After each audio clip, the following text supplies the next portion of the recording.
ಎಲ್ಲಾ ಶರಣರು ತಂದ ಪ್ರಸಾದವನ್ನು ನೀಡಿದ್ರು, ಇನ್ನೂ ಬೇಕಂದ್ರು ಅವರು. ಕಾಳು ಕಡಿಗಳನ್ನ ತಂದು ನೀಡಿದ್ರು, ಇನ್ನೂ ನೀಡ್ರಿ ಅಂದ್ರು. ಇದನ್ನ ಸೂಕ್ಷ್ಮವಾಗಿ ಚನ್ನ ಬಸವಣ್ಣನವರು ಗಮನಿಸಿದ್ರು. ಅವ್ರು ಬಹಳ ಜ್ಞಾನಿ ಆಗಿದ್ರು. ಅವ್ರು ಹೇಳಿದ್ರು, ಬಸವಣ್ಣನವರೇ, ನನ್ನೊಂದು ಕೋರಿಕೆ ಅದ, ಏನ್ ಹೇಳ್ರಿ ಅಂದ್ರು. ಇಷ್ಟೆಲ್ಲಾ ಸ್ವೀಕಾರ ಮಾಡಾಕತ್ತಾರಲ್ಲ ಅವ್ರ ಮಹಾತ್ಮರು, ಎದಕ್ಕೆ ಸ್ವೀಕಾರ ಮಾಡಾಕತ್ತಾರ ಗೊತ್ತದ ಏನು? ಗೊತ್ತಿಲ್ಲಪ್ಪ. ಬೇಡುವವರಿಲ್ಲದೆ ಅವನು ಬಡವನಾದೆ ಅಂತ ನೀವೊಂದು ಮಾತು ಬರೆದಿದ್ರಿ.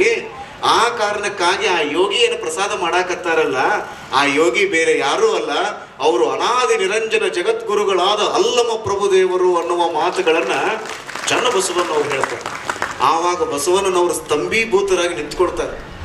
ಅವ್ರ ಮುಂದೆ ಹೋಗಿ, ಅಪ್ಪ, ಮಹಾಮಣಿಗಳಿಗಿರುವಂತಹ ಪ್ರಸಾದ ಎಲ್ಲ ಮುಗಿದು ಹೋಯ್ತು, ಇನ್ನು ಮುಂದೆ ನನ್ನನ್ನೇ ನೀವು ಸ್ವೀಕಾರ ಮಾಡ್ರಿ ಅಂತ ತಿಳ್ಕೊಂಡು ಅಲ್ಲಮ ಪ್ರಭುದೇವರು ಮುಂದೆ ನಿಂತುಕೊಂಡು ಬಸವಣ್ಣನವರು ಕೈ ಮುಗಿದು ಅಂದಾಗ ಅವಾಗ ಬಂದ್ರಂತ್ರಿ ಅಲ್ಲಮ ಪ್ರಭುದೇವರು. ಬಸವಣ್ಣ ಈಗ ಸಮಾಧಾನ ಆತ್ ನೋಡಪ್ಪ ನನಗಂದ್ರಂತ್ರಿ ಅವ್ರು. ಈ 1,96,000 ಗಣಗಳಿಗೆ ಏನಿದ್ರಲ್ಲ ಜಂಗಮರೆಲ್ಲರೂ, ಇವ್ರು ಹೊಂಟಿದ್ರಲ್ಲ, ಅಲ್ಲಿ ಹೋಗಿ ಕರೆದ್ರವ್ರನ್ನ, ನೀವೆಲ್ಲರೂ ಹಂಗ ಎದ್ದು ಹೊಂಟಿರಿ, ಸ್ವಲ್ಪ ಇಲ್ಲೇ ತಡೀರಿ, ನಿಮಗಾಗಿ ಪ್ರಸಾದ ಮಾಡ್ತೀವಿ ಅಂದಾಗ 1,96,000 ಜಂಗಮರೆಲ್ಲ ಅಂದ್ರು, ನಮ್ಗೆ ಹೊಟ್ಟೆ ತುಂಬಿ ಬಿಟ್ಟೈತಿ ಅಂದ್ರು. ಇಂಥ ಶುಚಿ ರುಚಿ ಆಗಿರುವಂತ ಪ್ರಸಾದವನ್ನು ನಾವು ಯಾವತ್ತೂ ಉಂಡಿಲ್ಲ ಅಂತಂದ್ರು ಅವ್ರು. ಯಾಕಂಗಂದ್ರೆ ಹೇಳ್ರಿ, ಅಲ್ಲಮ ಪ್ರಭುದೇವರು ಏನು ಊಟ ಮಾಡಿದ್ರಲ್ಲ ಅದೆಲ್ಲವೂ ಕೂಡ 1,96,000 ಗಣಗಳ ಹೊಟ್ಟೆಗೆ ಸೇರಿತ್ತು ಅನ್ನುವಂತ ಚರಿತ್ರೆಯನ್ನ ನಾವು ಶೂನ್ಯ ಸಂಪಾದನೆಯಲ್ಲಿ ಓದ್ತೀವಿ. ಇಂಥ ಯೋಗಿಗಳಾಗಿರುವಂತ ಅಲ್ಲಮ ಪ್ರಭುದೇವರ ಕುರಿತಾಗಿ ನಾವು ಎಷ್ಟು ಮಾತಾಡಿದ್ರೂ ಕೂಡ ಅದು ಕಡಿಮೆ ಅನಿಸ್ತದೆ. ಹೀಗಾಗಿ ಆ ಯೋಗಿಯ ಜಾತ್ರೆಯಲ್ಲಿ ಮಾತನಾಡುವುದಕ್ಕಿಂತ ಹೆಚ್ಚಾಗಿ ಇಲ್ಲಿ ಬಂದು ಕಿಚಡಿ ಜಾತ್ರೆಯೊಳಗೆ ಪಾಲ್ಗೊಂಡು ಅಲ್ಲಿಂದ ದೂರಿಂದನೇ ನಮಸ್ಕಾರ ಮಾಡಿ ಆ ಪ್ರಸಾದವನ್ನು ಸ್ವೀಕಾರ ಮಾಡಿ ಹೋದಿವಿ ಅಂದ್ರೆ ಎಲ್ಲರಿಗೂ ಒಳ್ಳೆಯದಾಗತ್ತೆ ಅನ್ನುವಂತ ಹಿನ್ನೆಲೆಯಲ್ಲಿ ಚಿಮ್ಮಡದ ಎಲ್ಲ ಸದ್ಭಕ್ತರು, ನಾನು ಹೃದಯ ತುಂಬಿ ಅವರನ್ನು ಅಭಿನಂದಿಸ್ತೇನೆ. ಒಂದು ಸಾರಿ ಇಲ್ಲಿ ಸೇರಿರುವಂತವ್ರು ಎಲ್ಲರೂ ಜೋರಾಗಿ ಚಪ್ಪಾಳೆಯನ್ನು ತಟ್ಟುವುದರ ಮೂಲಕ ಚಿಮ್ಮಡದ ಸದ್ಭಕ್ತರನ್ನ, ಚಿಮ್ಮಡದ ಪರಮ ಪೂಜ್ಯ ಮಹಾಸ್ವಾಮೀಜಿ ಅವರನ್ನು ನಾವು ಅಭಿನಂದಿಸಬೇಕು. ಯಾಕಂದ್ರೆ ನೀವು ವಜ್ರ ಶರೀರ ಮಾಡ್ಕೊಂಡ್ರು ಕೂಡ ಒಂದಲ್ಲ ಒಂದಿನೇದು ಸಾಯಲೇಬೇಕು. ಅಕ್ಕ ಮಹಾದೇವಿ ಏನಂತಾಳ್ರಿ, ಆವ ವಿದ್ಯೆ ಕಲಿತರೇನು, ಸಾವ ವಿದ್ಯೆ ಬೆನ್ನ ಬೆಳೆದು. ನೀವು ಬೇಕಾದಂತ ವಿದ್ಯೆ ಕಲೀರಿ, ಒಂದಲ್ಲ ಒಂದಿನ ನಮಗೆ ಹಲಿಗೆ ಹಚ್ಚವ್ರ ಎಲ್ಲರೂ, ಒಂದಲ್ಲ ಒಂದಿನ ನಾವು ಸಾಯುವುದೇನೆ, ಒಂದಲ್ಲ ಒಂದಿನ ನಾವು ಭೂಮಿಯೊಳಗೆ ಹೋಗೋದೇನೆ. ಹಾಗಾದ್ರೆ ಸಾಧನೆ ಅಂದ್ರೆ ಯಾವ್ದ್ರಿ ಅಪ್ಪಾಜಿ ಅಂತ ತಿಳ್ಕೊಂಡು ಗೋರಕ್ಷ ಕೇಳಿದಾಗ ಅಲ್ಲಮ ಪ್ರಭುದೇವರು ಹೇಳಿದ್ರು, ಒಳಗೊಂದು ಬೆಳಕೈತಪ್ಪ, ಬೆಳಕಿನ ಕುರಿತಾಗಿ ನೀ ಚಿಂತನೆ ಮಾಡಿದಿ ಅಂದ್ರೆ ನೀನು ಯಾವಾಗ್ಲೂ ಕೂಡ ನಿತ್ಯ ಮುಕ್ತನಾಗ್ತಿ ಅಂತ ತಿಳ್ಕೊಂಡು ಹೇಳಿದಾಗ ಗೋರಕ್ಷನ ಕಣ್ಣು ತೆರೀತು. ಸಾಷ್ಟಾಂಗ ಪ್ರಣಾಮ ಹಾಕಿ ನನಗೆ ದೀಕ್ಷಾ ಕೊಡ್ರಿ ಅಂತ ಕೇಳಿದ್ರು. ಹೀಗೆ ಅಲ್ಲಮ ಪ್ರಭುದೇವರು ಎಲ್ಲೆಲ್ಲಿ ಹೆಜ್ಜೆ ಇಟ್ರಲ್ಲ ಅಲ್ಲಲ್ಲೆಲ್ಲ ಬೆಳಕಿನ ಬೀಜವನ್ನು ಬಿತ್ತಿದ್ರು, ಸುಜ್ಞಾನದ ಬೆಳೆಯನ್ನು ಬೆಳೆದ್ರು. ಒಂದು ಸಂದರ್ಭದಲ್ಲಿ ಅಲ್ಲಮ ಪ್ರಭುದೇವರು ಬಸವಣ್ಣನವರನ್ನು ಪರೀಕ್ಷೆ ಮಾಡ್ತಾರೆ. ಬಸವಣ್ಣನವರು ಒಂದು ಕಡೆಗೆ ಒಂದು ಮಾತು ಹೇಳಿದ್ರು, ಬೇಡುವವರಿಲ್ಲದೆ ಅವನು ಬಡವನಾದೆ. ನಮ್ಮಲ್ಲಿ ಯಾರು ಬೇಡವರಿಲ್ಲ, ಹೀಗಾಗಿ ನಾನು ಕೊಡ್ಬೇಕಂತೀನಿ, ಇಸ್ಕೊಳ್ಳೋರು ಯಾರು ಇಲ್ಲ ಅನ್ನುವಂತಹ ಮಾತುಗಳನ್ನ ವಿಶ್ವಗುರು ಬಸವಣ್ಣನವರು ಅಂದಾಗ ಮಾರು ವೇಷದಲ್ಲಿ ಅಲ್ಲಮ ಪ್ರಭುದೇವರು ಮಹಾಮಣಿಗೆ ಹೋಗ್ತಾರೆ. ನಾನು ಬೇಡಾಕ್ ಬಂದಿನಪ್ಪ, ನನಗೆ ಪ್ರಸಾದ ನೀಡು ಅಂತ ಕೇಳ್ತಾರೆ. ಪ್ರಸಾದ ನೀಡು ಅಂದಾಗ ವಿಶ್ವಗುರು ಬಸವಣ್ಣನವರು 1,96,000 ಗಣಗಳಿಗೆ ಮಾಡಿರುವಂತಹ ಮಹಾಪ್ರಸಾದವನ್ನು ಅಲ್ಲಮ ಪ್ರಭುದೇವರು ತಟ್ಟೆಗೆ ನೀಡೋದಕ್ಕೆ ಪ್ರಾರಂಭ ಮಾಡಿದ್ರು. ಒಬ್ಬರದು ಉಣ್ಣುವುದಲ್ರಿ, 1,96,000 ಗಣಗಳಿಗೆ ಮಾಡಿರುವಂತಹ ಪ್ರಸಾದವನ್ನು ಅಲ್ಲಮ ಪ್ರಭುದೇವರು ಸ್ವೀಕಾರ ಮಾಡಿ ಇವತ್ತು ಆ ದೇವಸ್ಥಾನವನ್ನು ಲೋಕಾರ್ಪಣೆ ಮಾಡುವಂತಹ ಒಂದು ಸಂದರ್ಭ ಅದ.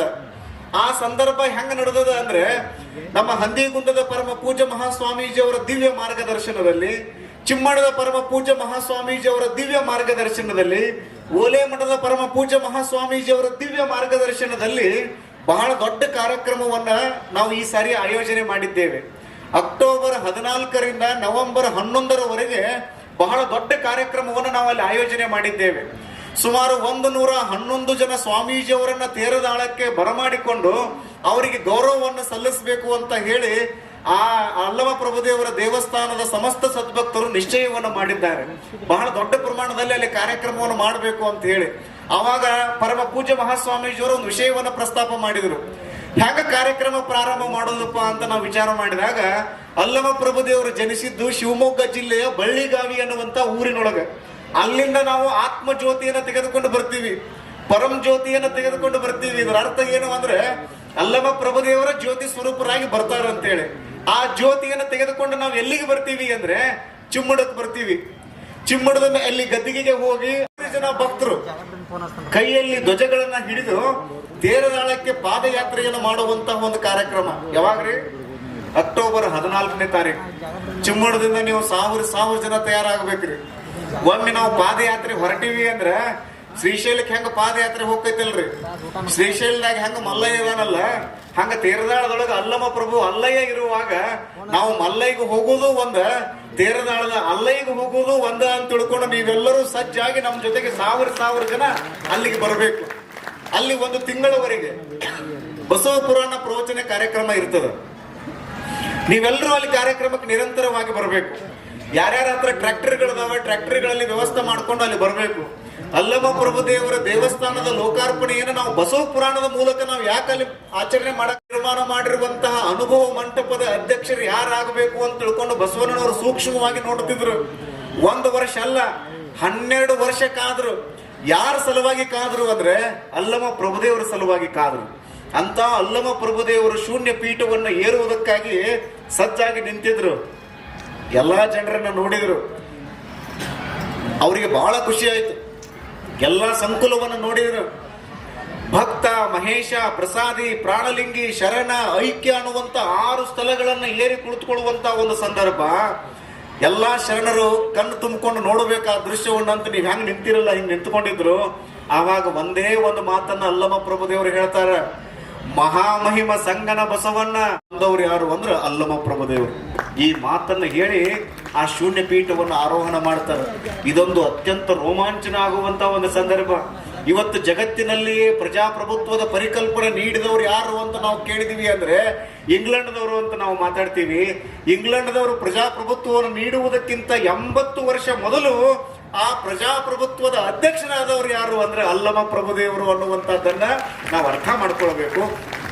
ಆ ಹಿನ್ನೆಲೆಯಲ್ಲಿ ನಾವು ಮತ್ತೆ ಚಿಮ್ಮಡದೊಳಗೂ ಕೂಡ ಒಂದು ಮೀಟಿಂಗ್ ಮಾಡ್ತೀವಿ. ಎಲ್ಲ ಹಿರಿಯರು ನಾವು ಓದಂಗಿಲ್ಲ ಅಂತದ್ರೊಳಗ 80 ಪುಸ್ತಕಗಳನ್ನ ಕನ್ನಡ ಸಾರಸ್ವತ ಲೋಕಕ್ಕೆ ನೀಡಿರುವಂತ ಸ್ವಾಮಿಗಳು ಯಾರು ಅಂದ್ರೆ ಓಲೆ ಮಠದ ಪರಮ ಪೂಜ್ಯ ಮಹಾಸ್ವಾಮೀಜಿ ಅವರು. ಅವರಿಗೆ ಈ ಸಾರಿ ಏನ್ ಮಾಡಿದ್ರು ಅಂದ್ರೆ ಚಿಮ್ಮಡದ ಪರಮ ಪೂಜ್ಯರು ಎಲ್ಲಾ ಸದ್ಭಕ್ತರು ಸೇರಿ ಅವರಿಗೆ ಪ್ರಭುಭೂಷಣ ಪ್ರಶಸ್ತಿಯನ್ನು ನೀಡಿರುವಂತಹದ್ದು ನಿಜಕ್ಕೂ ಒಂದು ಭೂಷಣಪ್ರಾಯವಾಗಿರುವಂತಹ ಒಂದು ಕಾರ್ಯ ಅಂತ ನಾನು ಭಾವಿಸಿಕೊಂಡು ಆ ಹಿನ್ನೆಲೆಯಲ್ಲಿ ಅಂತಹ ಪರಮ ಪೂಜ್ಯರು ಅವರು ಗದ್ಯನೂ ಬರೀತಾರೆ, ಪದ್ಯವನ್ನೂ ಬರೀತಾರೆ, ಲಲಿತ ಪ್ರಬಂಧಗಳನ್ನೂ ಬರೀತಾರೆ. ಅತ್ಯಂತ ಸುಲಲಿತವಾಗಿ ಎಲ್ಲರಿಗೂ ತಿಳಿಯುವ ಹಾಗೇನೋ ಅವರು ಬರಿತಾ ಇರುವಂತಹದನ್ನು ನೋಡಿದ್ರೆ ಬಹಳ ಖುಷಿ ಆಗ್ತದೆ. ಆ ಹಿನ್ನೆಲೆಯಲ್ಲಿ ನಾನು ಚಿಮ್ಮಡದ ಎಲ್ಲ ಸದ್ಭಕ್ತರನ್ನ ಹೃದಯ ತುಂಬಿ ನಾನು ಗೌರವಿಸ್ತೇನೆ. ಇಂಥದ್ದೊಂದು ಅದ್ಭುತವಾದ ಜಾತ್ರೆಯನ್ನ ಅತ್ಯಂತ ಸುವ್ಯವಸ್ಥಿತವಾಗಿ ನೀವು ಖಡ್ಗವನ್ನು ಹಿಡಿದು ಗೋರಕ್ಷನ ಮೈಗೆ ತಾಕಿಸಿದರೆ ಕಣಲ್ ಅಂತ ಶಬ್ದ ಬಂತು. ಅವ ಶರೀರವನ್ನು ಎಷ್ಟು ಗಟ್ಟಿ ಮಾಡ್ಕೊಂಡಿದ್ದ ಅಂದ್ರೆ ವಜ್ರ ಶರೀರ ಆಗಿಬಿಟ್ಟಿದ್ರೆ ಒಂದು. ಆವಾಗ ಬಹಳ ಜೋರಾಗಿ ನಗೋದಕ್ಕೆ ಪ್ರಾರಂಭ ಮಾಡಿದ. ಇಂಥ ಶರೀರವನ್ನು ನೀವು ಎಲ್ಲರೂ ನೋಡಿರೇನ್ರಿ ಸ್ವಾಮಿಗಳ ಅಂತ ತಿಳ್ಕೊಂಡು ಅಲ್ಲಮ ಪ್ರಭುದೇವರು ಕೇಳೋದಕ್ಕೆ ಪ್ರಾರಂಭ ಮಾಡಿದ. ಅಲ್ಲಮ ಪ್ರಭುದೇವರು ನಕ್ಕಂದ್ರು, ಈಗ ಆ ಖಡ್ಗವನ್ನು ತೆಗೆದುಕೊಂಡು ನೀ ನನಗೆ ಹೊಡಿ ಅಂತ ತಿಳ್ಕೊಂಡು ಹೇಳಿದ್ರು. ಗೋರಕ್ಷ ನಗಾಕ್ ಚಾಲೂ ಮಾಡಿದ.